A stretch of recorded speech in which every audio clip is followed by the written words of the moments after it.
tomorrow sometime. So, all right, welcome back for week two of our class on how Jews have combated anti-Semitism from the 17th century to today with Rabbi Barry L. Schwartz. I'm Gabe Friedman from 70 Faces Media, which includes My Jewish Learning. I will give Rabbi Schwartz an introduction again in case we had a lot of people who missed week one. So Rabbi Barry L. Schwartz is director and editor-in-chief emeritus of the Jewish Publication Society, the oldest nonprofit, non-denominational publisher of Jewish works in English.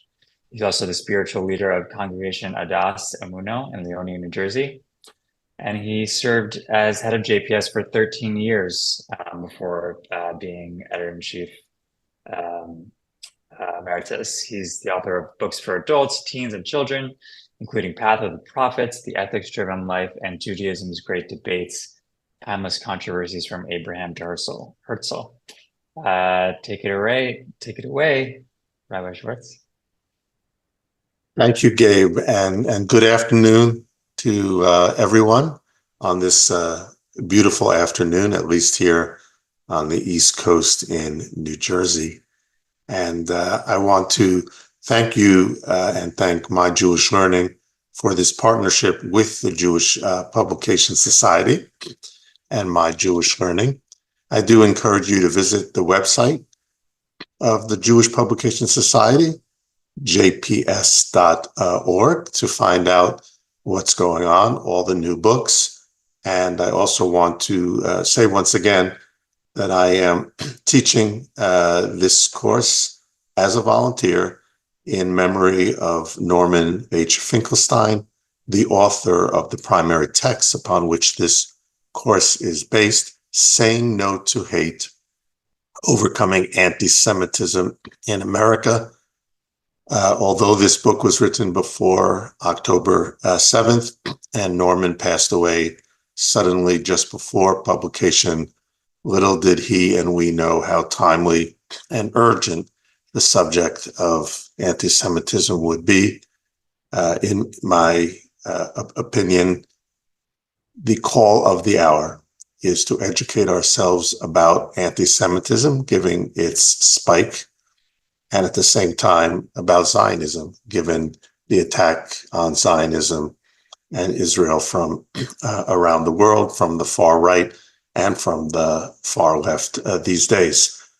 In the last session, for those who may be new to the class, we looked at the confrontation with anti-Semitism from the moment that Jews first arrived at these shores. There was no respite for the Recife 23, who unexpectedly found themselves in New Amsterdam. And we saw, importantly, how they rallied amongst themselves and with their allies in the Dutch West India Company to negate the desire of Peter Stuyvesant to throw them out. 1 year later, Asher Levy, a new arrival to the same New Amsterdam, fought once again with Stuyvesant about giving Jews free and equal rights in the colony, especially if they were going to be assessed taxes like everybody else, the ability to serve in the militia, and the ability to trade freely. We looked at George Washington's famous and crucial correspondence with the Touro Synagogue in Newport, Rhode Island, and we observed that Washington made a powerful declaration that the United States was not merely a place of toleration of Jews and minorities, but one that embraced people of all faith and background. Washington was able to do that because of the strength of the United States Constitution that had just earlier been ratified. And so we see the promise of America as embedded in the Constitution and it as embedded in Washington's example and others. Yet, at the very same time, we remarked last week that various state constitutions, including in the state of Maryland, did not allow for non-Christian office holders. It took the Jewish community in Maryland, allied with politicians and others, in fact, 30 years to pass what was known as the Jew Bill, removing the litmus test in Maryland and in the remaining states. Toward the end of last week's session, we looked at the positive examples of combating anti-Semitism through the efforts to deepen Jewish education identity. Rebecca Gratz in Philadelphia, a remarkable woman. Isaac Leeser in Philadelphia, which was still one of the main Jewish communities. His translation of the Bible into American English and his establishment of the forerunner of the Jewish Publication Society. And at the end, we talked about another remarkable woman, Henrietta Zold, the first editor-in-chief of the Jewish Publication Society, a woman ahead of her time, also later the founder of Hadassah and Youth Aliyah. So today, that brings us to the second period in American Jewish history that we're going to examine. And we're looking at profiles in courage. I mentioned to you last week, I identified in Norman's book 36 flashpoints that turned into turning points when Jews raised their voices. And we can only cover a handful of them in this three-part course. I'd like to speak today about a remarkable story that is little known, but should be better known, and that is the efforts of Uriah Phillips Levy to combat anti-Semitism in the Navy, in the military, during his very eventful life. I want to talk about Caesar Kaskel and him and his efforts of his allies to overturn one of the most grievous episodes of anti-Semitism in American history. That was General Ulysses S. Grant's expulsion of the Jews in the South during the Civil War. And finally, today, I would like to also talk about a little known hero in American Jewish history, Aaron Sapiro, a lawyer who took on none other than Henry Ford in an important episode in American Jewish and American history in general. So we're really going from the eve of the Civil War to the eve of World War II today. In our final session next week, we'll go from the eve of World War II to October 7th to the present. So with that, I want to say that if you go to Philadelphia today, to the National Museum of American Jewish History, which I recommend that you do if you haven't already. Right there on the Independence Mall, outside of the museum, you will see a statue. I happened to be at the dedication of that statue when it happened sometime after the museum moved to that location. And the statue is of an individual named Uriah Phillips Levy. What is his statue doing outside of the museum? And at the second instance, you may have, this name may ring a bell if you have been to Monticello, the home of Thomas Jefferson. And what is the connection there between Uriah Levy and Thomas Jefferson? So in tribute to Norman, let me share with you, in Norman's words, the story of this remarkable man. Like his older cousin, Mordecai Emanuel Noah, who, by the way, we did mention briefly last week as well. One of the most distinguished Jews in the earlier period of American Jewish history, who served as a diplomat to Morocco, was relieved of his duty because of anti-Semitic notions in the government, fought against that. And also, I don't know if I mentioned last week, Mordechai Emanuel Noah was also behind an attempt to create a Jewish colony in upstate New York near Buffalo. And the cornerstone to the dedication of a community that was never built actually is still there to this day.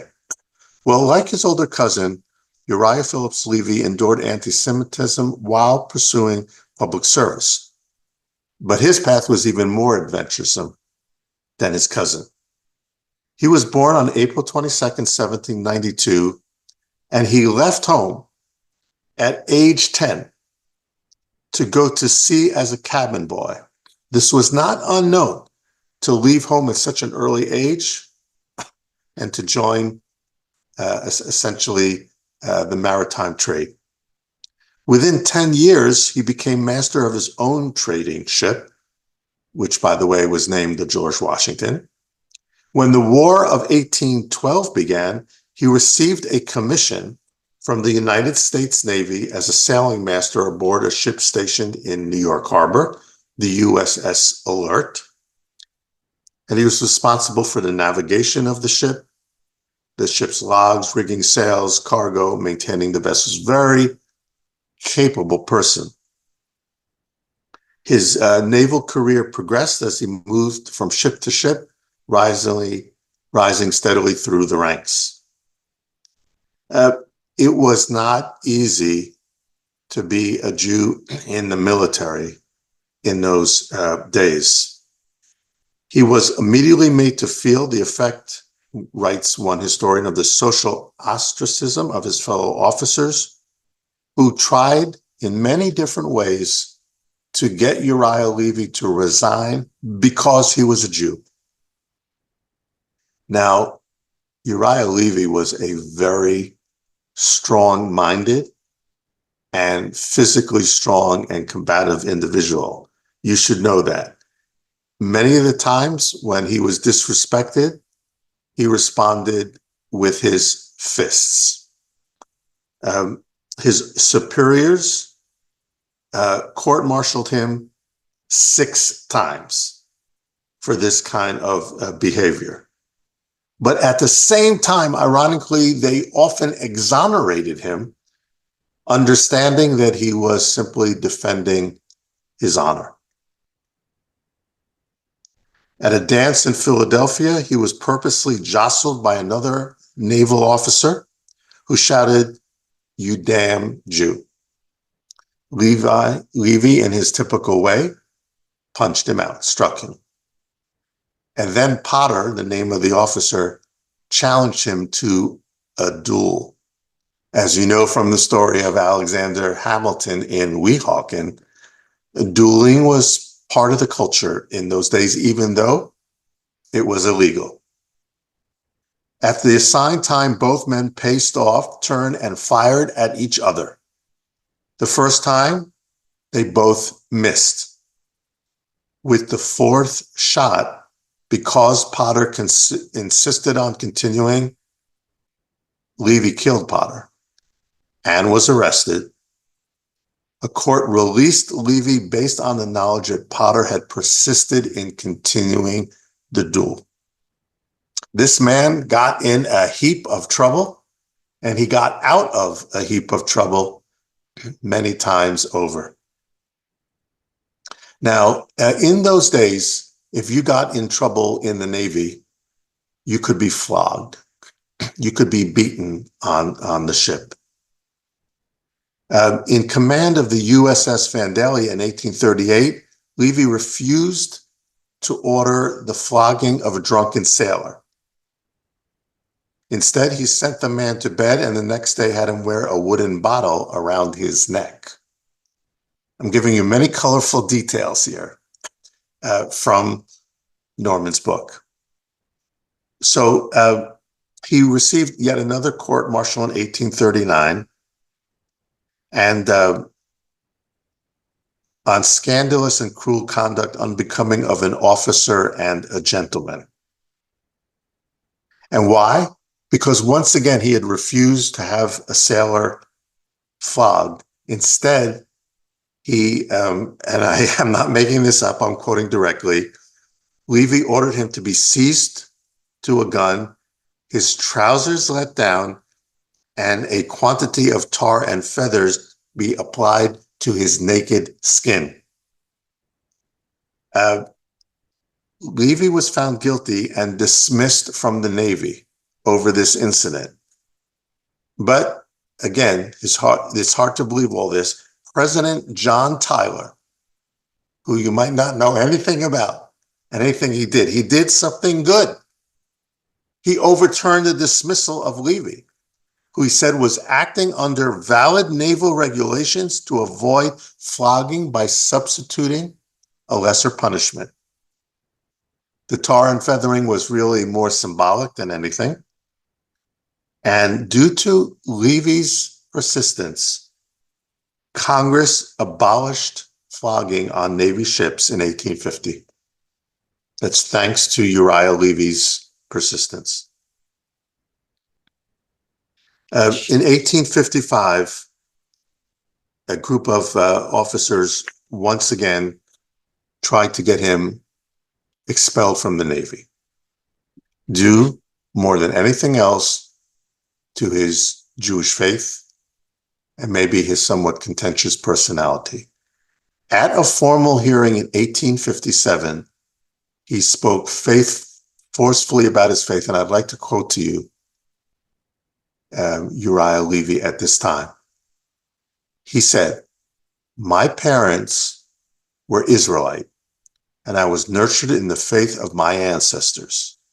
In deciding to adhere to it, I have but exercised a right guaranteed to one by the Constitution and the Constitution of my native state and of the United States, a right given to all. Remembering always that the great mass of my fellow citizens were Christians, profoundly grateful to the Christian founders of our republic for their justice and liberality to my long persecuted race, I have earnestly endeavored in all places and circumstances to act up to the wise and tolerant spirit of our political institutions. I have to complain more in sorrow than in anger. Do I say that in my official experience, I've met with little to encourage, though with much to frustrate these conciliatory efforts." Well, his speech to the brass must have impressed them, because he was reinstated to the Navy yet again with full rank and given the command of the USS Macedonian with orders to cruise the Mediterranean. One of the things he did on that cruise was stop and make a visit to the Holy Land. He took some soil back, knowing that religious Jews use small amounts of that earth in burials, a practice but used by some to this day. After 50 years of naval service, Uriah Levy died on March 22nd, 1862, and was buried with full naval honors. The persistence of this man in the face of consistent degradation and anti-Semitism, similar, by the way, in some ways to Alfred Dreyfus in Europe, is remarkable. And I'd like to add a postscript to his story, because, as I mentioned, some of you may have seen his name when you visit Jefferson's home. Today, Uriah Phillips Levy is primarily remembered as the savior of Monticello, the home of Thomas Jefferson. Levy had great admiration for Jefferson and his ideals of religious freedom. In 1834, Levy bought Monticello from Jefferson's descendants, The home had fallen into great disrepair. Levy rebuilt and remodeled it. It actually remained the Levy family home until 1923, when it was sold to a foundation that maintains the building as a National Historic Site. Visitors on the grounds today can pay their respects at the tomb of Uriah Philip Levy's mother, Rachel, who's buried there, and ponder the link between two remarkable Americans. So this man who led such a colorful and significant life is remembered yet for something else, and that's the saving of Thomas Jefferson's home, which is a remarkable place to visit. Having shared with you the first story on a person who I hope you will remember and visit his statue outside the museum, I want to pause and ask our moderator, Gabe, if there are any questions or comments before we go on. Thank you for that. That was fascinating. I don't see any questions so far. You should remember questions, comments, everything. I encourage you to put them in the chat. Someone did an interesting link someone put in from the New York Jewish Week, a partner of My Jewish Learning and the JTA. I'm going to repost the link to the article. New York City is poised to officially recognize Landing Day, when the first Jewish community arrived in 1654. So obviously there's still a lot of somebody just put in the chat to watch the Levies of Monticello on Amazon Prime to learn more about the Levy family, which, as you heard, it was a very distinguished family in the United States. Thank you for that. How was Levy educated? Someone else asked. Considering the fact that he ran away from home essentially at age 10, you would have to think that it was largely self-education, as he basically remained in the maritime and in the Navy for the rest of his life. But he was, although a fisticuffs type person, he was also a very eloquent and strong-minded and strong-writing individual as well. And so with that, I'd like to advance now to the beginning of the Civil War. And although most of the stories that I relate take place in Philadelphia or New York or Washington, this story, though it ends in Washington, begins in Paducah, Kentucky. Caesar Caskel did not understand why he had been summoned to the provost marshal's office in Paducah, Kentucky, early on a Sunday morning in 1862. He was one of 150,000 Jews amid the 2 million German immigrants arriving to the United States between 1820 and 1860. The first great wave of Jewish immigrants to this country were German Jews before the Civil War. By the way, it was a group of those Jews who had arrived to New York, crossed the river to Hoboken, who in 1871 formed the congregation that I serve to this day. It's now in Leonia, New Jersey. It was all German Jews, everyone, every member. In fact, the minutes of my congregation are the minutes of the first years are in German, not in English. In this case, Caesar Caskel received, in pursuance of General Order Number 11, issued from General Grant's headquarters, you are hereby ordered to leave the city of Paducah, Kentucky within 24 hours after receiving this order. Now, Caesar Caskel was shocked. He was a respected merchant, a supporter of the North's cause in the ongoing Civil War.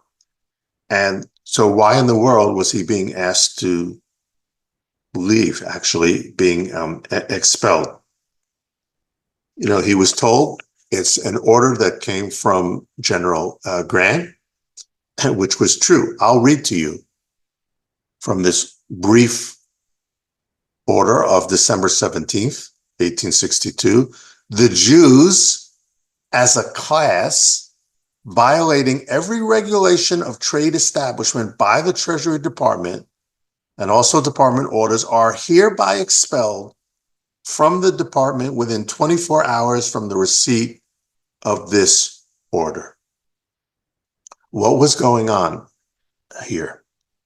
It had to do with the fact that lies were being spread, that Jews were collaborating to sell cotton with the enemy. In fact, there was plenty of black market activity happening. Some Jews were involved with that, but certainly not exclusively, and certainly not as a class. Now, historians think that Grant was given this order to sign by people under him and really didn't pay much attention. He was very busy prosecuting the war, and profiteering was a problem. And so he signed it without really looking into that. Well, together with several Jewish shop owners, Gaskell sent an emergency telegram to President Abraham Lincoln, appealing to him to intervene. December 29th, 1862, the Honorable Abraham Lincoln.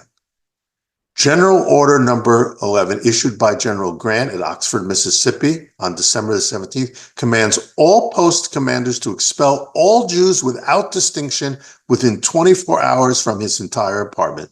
The undersigned, good and loyal citizens of the United States and residents of this town for many years engaged in legitimate business as merchants feel greatly insulted and outraged by this inhuman order, the carrying out of which would be the grossest violation of the Constitution and our rights as good citizens under it, and would place us, besides a large number of other Jewish families of this town, as outlaws before the world.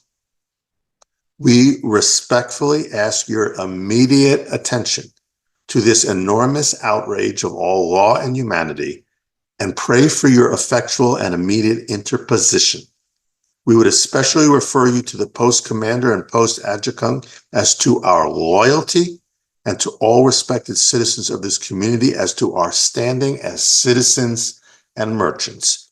We respectfully ask for immediate instructions to be sent to the commander of this post. Caesar Gaskell and others in the town signed off on this telegram.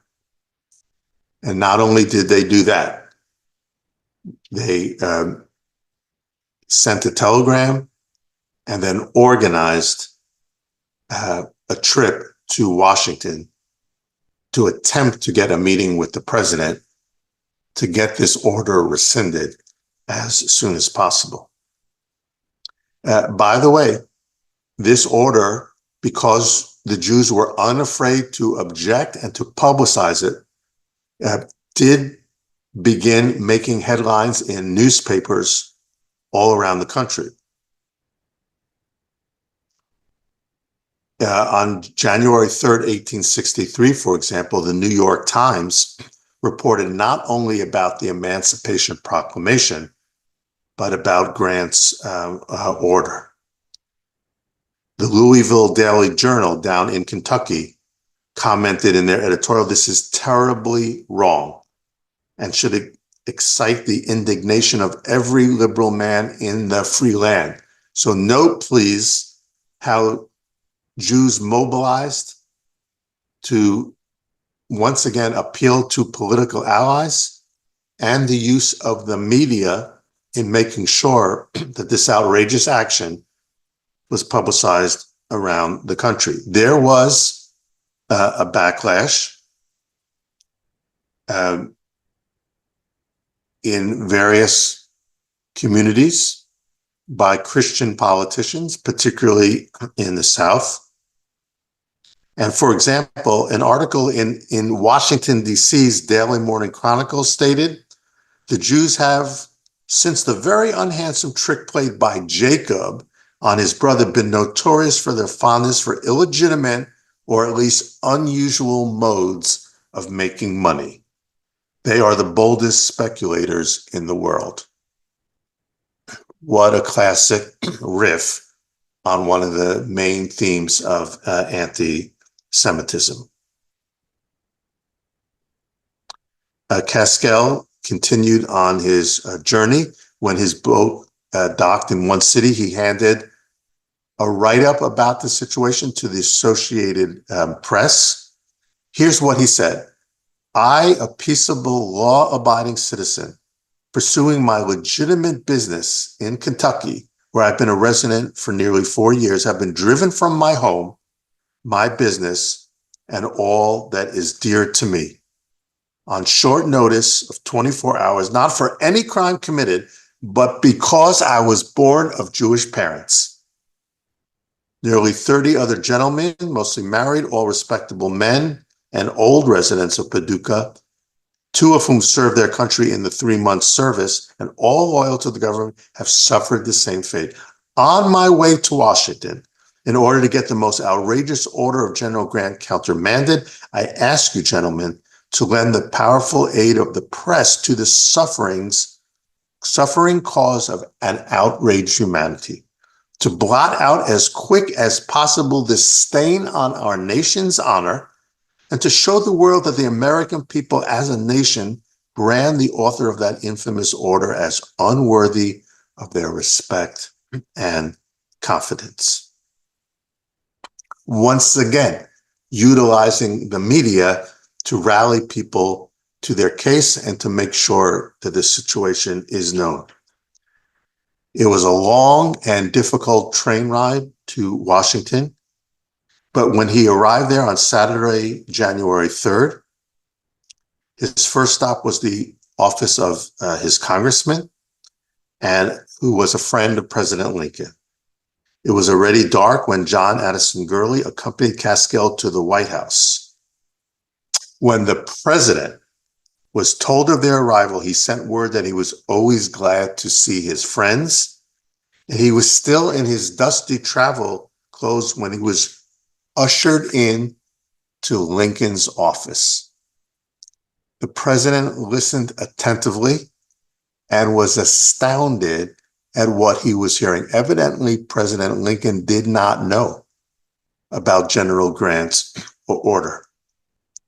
Well, the conversation didn't even have to last too long.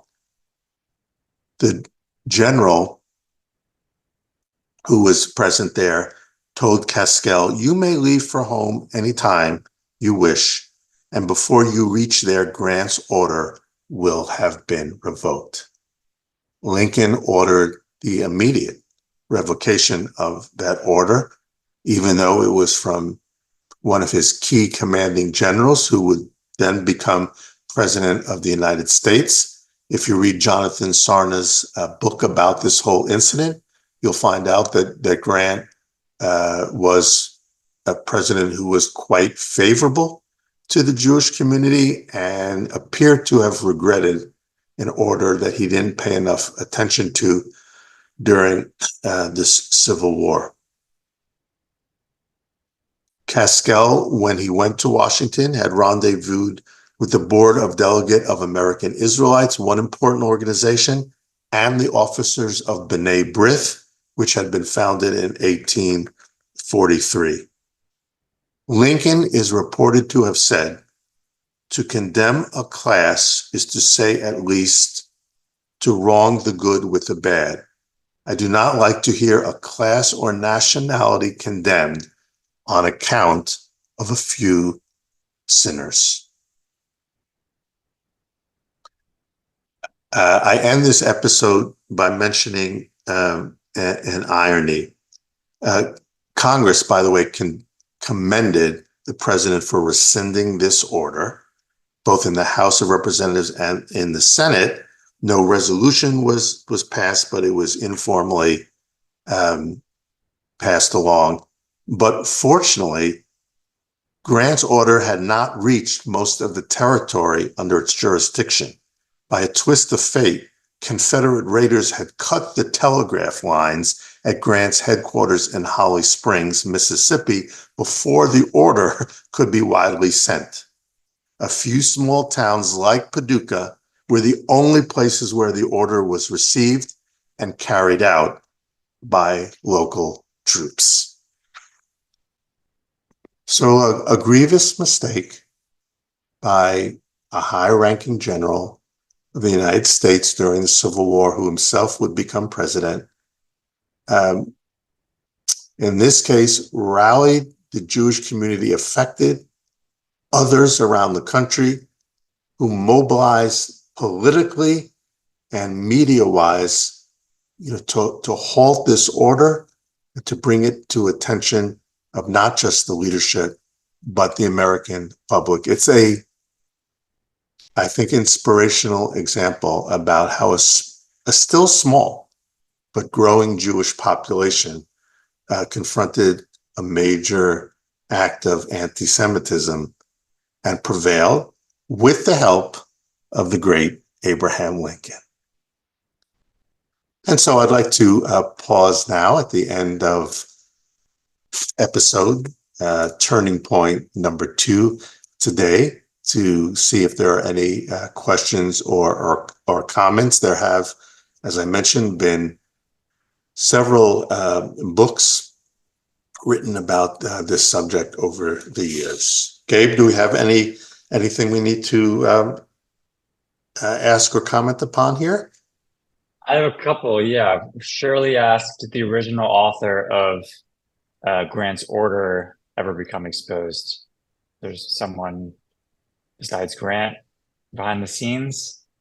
As far as I know, it was probably penned by somebody else, but it came under Grant's name, so we do not know where the order originated and who might have gotten the ear of Grant in this case.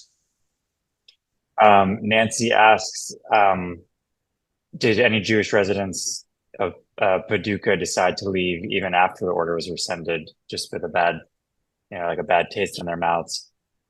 Although I'm not positive of the answer, I wouldn't think so, because this was not supported by officials in Paducah and other places. Some yes, but the majority no. And so all people were caught off guard about this. And one of the most heinous things about it, as I read, is that it was directed to the Jews as a class. And for most people, that would not, make sense. If it had been a much more narrow order expelling individuals who had already been convicted of profiteering, maybe that's one thing. But to single out a class, and Lincoln immediately recognized how erroneous that was, as you saw, many political leaders, media leaders, and the like. We also have a couple about Uriah Levy now. Yeah, sure. Did he ever meet with President Tyler the way Caesar Pascal met with President Lincoln? Did they ever have an acquaintance? Um, that's a good question. I believe that President Tyler restored him to service without meeting him, but that would be a question to ask a historian of the period. Is there any record of him meeting the President of the United States? It is, in both of the cases that I've talked about today, the President of the United States positively intervened in the struggle against anti-Semitic acts. So you have to give credit where credit is due to two presidents, one who's famous and one who's not. Yeah, from a long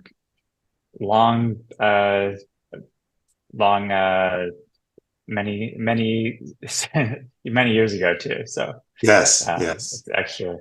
And also, one person was wondering if Uriah Levy uh, was observant at all. Did we know how quote unquote Jewish he was? How he identified as a Jew?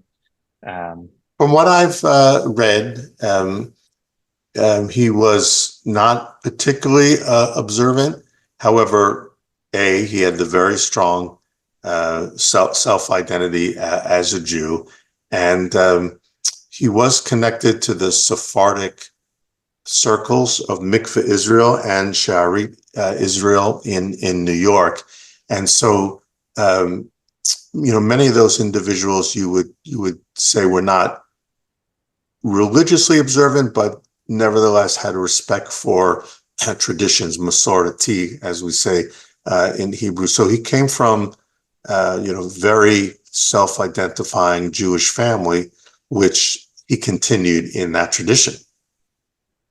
right, right. I think that's all for now. There's one more that I might save to the end. So we'll see. Just going to share the screen for a moment. We will not have time today to talk about the next and in some ways the best known case. That's a picture of Leo Frank. He was the manager of the National Pencil Company when he was wrongfully convicted of killing a 15-year-old girl. This is in 1915. The case began in 1913. He was hijacked, as many of you know, from his jail cell, and he was lynched in Georgia. The virulent anti-Semitism surrounding his case played a crucial role in the establishment of the Anti-Defamation League. And even not so long ago, I saw a Broadway play, a musical called Parade, based on the Leo Frank case. So because it is so well known and so complex, we won't be able to consider it today, but it was another rallying point, although it took a long time for this case to finally be resolved and for a full pardon to be granted to Leo Frank. I'm also not going to talk about what happened in this country 1 year later in 1916, only because of our time constraints. But many of you know that Louis Brandeis became the first Jewish member of the United States Supreme Court. What you may not know is how much opposition there was to Brandeis. Many people clothed their anti-Semitism in this particular case by saying, we're opposing Brandeis because of his liberal views. And he was a liberal attorney with several landmark cases on behalf of labor in particular.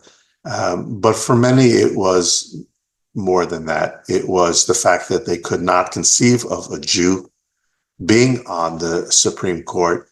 And it was quite the battle before he was confirmed by the Senate. If you read the book, if you have an opportunity to read up about this case, you will see United States senators using thinly veiled language about why they would not want a Jew on the Supreme Court.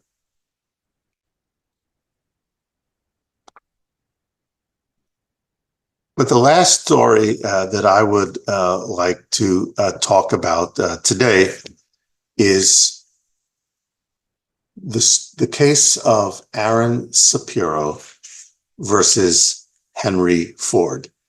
Everybody's heard of Henry Ford. Many Americans don't know what an anti-Semite Ford was, and even fewer understand the role of one man in particular in going head to head with Ford. Although let's be honest, Stephen Wise and other leading leaders also spoke out about against Henry Ford, but Aaron Sapiro took it one step further. So besides founding his automobile empire, Henry Ford in 1919 bought a failing local Michigan newspaper called the Dearborn Independent. And he required Ford dealers around the country to sell it. In time, it became a successful national weekly whose circulation rivaled that of any newspaper. Now, for reasons that we don't fully understand about Henry Ford, the enigma of Henry Ford, this paper almost exclusively from the beginning, from when he took it over, began focusing on Jews, blaming Jews for everything that had changed his vision of America, blaming them for corrupting even music by bringing in jazz, politics, entertainment, finance, literature. He blamed the Jews for everything that he thought was happening and going in the wrong direction in the country. A series of unrelenting articles then began attacking the Jews' patriotisms and loyalty. And street hawkers of the Dearborn Independent created fights on the street by shouting out the latest anti-Jewish headlines.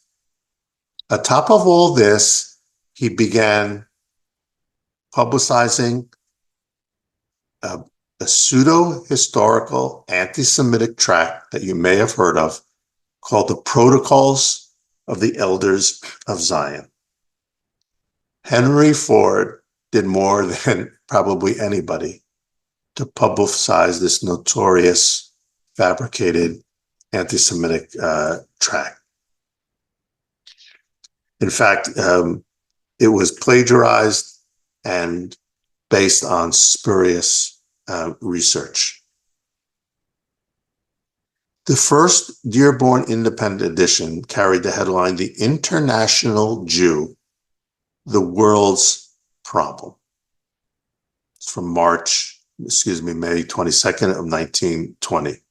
Other headlines: "Will Jewish Zionism bring Armageddon? The economic plans of international Jews." He even accused Jews of having too much influence over the American pastime, baseball. The paper quoted the Protocols of Zion: "For the time being, until it will be safe to give responsible government positions to our brother Jews, we shall entrust them to people whose past and whose characters are such that there is always an abyss between them and the rest of the people." Ford went on and on in issue after issue of the Dearborn Independent.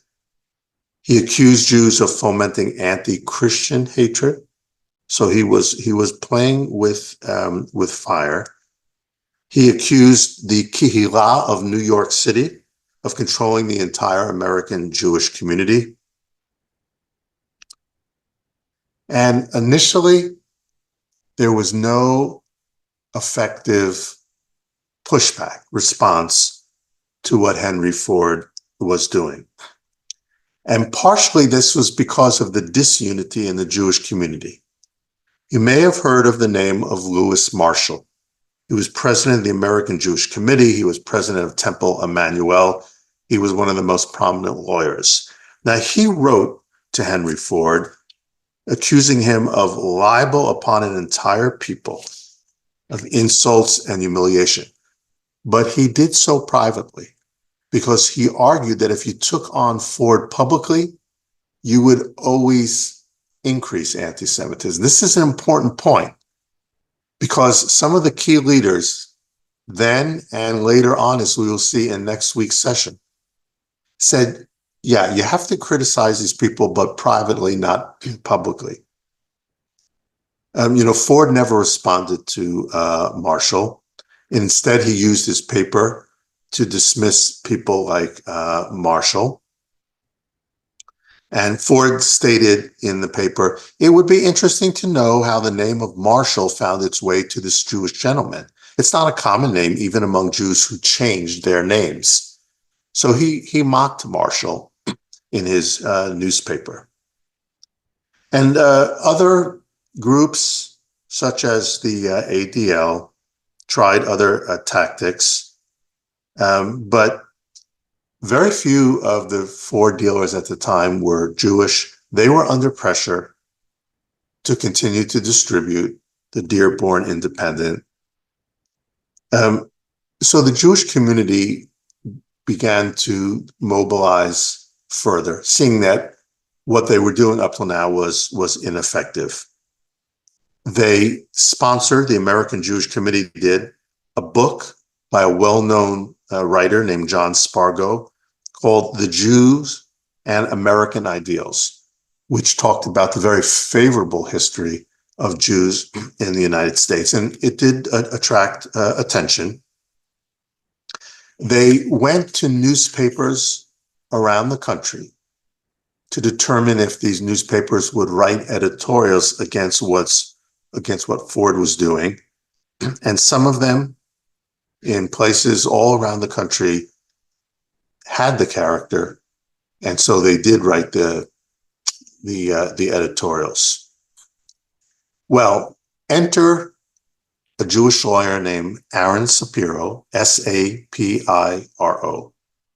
He had been working actually in California, helping to organize farmers into cooperatives. And that caught the notice of Ford. He began attacking Sapiro, among others, for being communist in trying to organize workers. Sapiro decided to fight back. He sent Ford a letter demanding retraction of the printed false accusations. When Ford refused, Sapiro went to federal court in Detroit, and on April 25th, 1925, he brought a libel suit against Henry Ford in the amount then, this is 1925, of $1 million. Ford had a high-priced team of lawyers attempting to dismiss or delay the suit, but they underestimated the man. On September 14th, 1926, the judge assigned to the case finally announced that he would have to open the case. The judge faced the objections of the Ford legal team. He recused himself. A new judge was brought in. He set a revised trial date, but an actual trial began on March 15th. And it was publicized around the country. Over the weeks of the trial, witnesses were called and questioned, grilled under oath for 3 weeks by Ford's lawyer. Sapiro never faltered. His lawyer then announced he would subpoena Henry Ford himself to testify under oath. Well, guess what? Ford did not want that. And his lawyer said that Ford was involved in an auto accident driving a Ford and therefore was not up to testifying. The court demanded, under Sapiro's lawyer, to an impartial doctor's examination. And at that point, the judge had to declare a mistrial and arrange a new date for the trial because a juror had angrily stated that the charge was a ploy to have the case thrown out. So the whole shenanigans proved to be too much to Henry Ford. He had a new model automobile about to be released, and he feared his image was really going to be hurt by this trial. And he wanted these lawsuits to go away. He actually sent 2 of his operatives to New York to speak privately to Lewis Marshall, who we talked about earlier. He explained through the operatives that he really had not meant to harm Jews and was really unaware of the newspaper articles that often came out under his name. Well, Marshall, like you and me, was unconvinced, but he used this meeting as an opportunity to stop the spread of the automaker's anti-Jewish propaganda. He told the emissaries there would have to be a complete retraction of all the false charges made, an apology and a discontinuance of the attacks, and amends of the wrong in the newspaper. Henry Ford agreed to this. He even asked Marshall to draft a statement where the automaker would sign. And on June 30th, 1927, reprinted throughout the country in the Dearborn Independent and in newspapers, it goes without saying that in the multitude of my activities, it has become impossible for me to devote personal attention to their management. But to my great regret, I've learned that Jews generally, and particularly those in this country, not only resent the publications as promoting anti-Semitism, but regard me as their enemy. I am deeply mortified that this journal has been made the medium of resurrecting exploding fictions, for giving currency to the so-called protocols of Zion, which have been demonstrated, as I have learned, to be gross forgeries. I deem it to be my duty as an honorable man to make amends for the wrong done to Jews as fellow men and brothers by asking their forgiveness for the harm that I have unintentionally committed. This is the mea culpa of Henry Ford. What an accomplishment by Aaron Sapiro along with others. Ford's apology created quite a stir in the Jewish community and beyond. To avoid any further trials, Ford quickly reached a private settlement with Sapiro, purported to be $140,000, today worth over $2 million. A July 17th, 1927 headline of the English supplement to the Yiddish language daily, the Daily Forward, was overly optimistic when it stated dramatic collapse of the anti-Semitic movement in the United States. A dramatic victory over Henry Ford, but by no means the end of the story, because next week we'll see the rise of anti-Semitism by one of the leading ministers in the United States named Coughlin, by one of the leading heroes in the United States named Charles Lindbergh, and we will proceed from the eve of the Second World War to the present day. We've reached the end of the hour. Gabe, any pressing questions or instructions as we reach the end of this session? No, thank you very much for that. That was extremely illuminating. There was one question I wonder, maybe as we wrap up next week or as we start next week, about just sort of the roots of the general anti-Semitic conspiracy theories that, get tossed around by various people, the protocols of the elders of Zion. Maybe we could touch briefly. You don't have to do it now because we're at the end of the hour, but at some point, or point us to further reading on some of them, just some of the We roots of it that will, I know Gabe, very we well. will reflect on this and why the persistence of anti-Semitism to this very day, even in the United States of America. So thank you to everyone, and I look forward to seeing you next week as well. Thank you all. Thanks for coming. Bye-bye.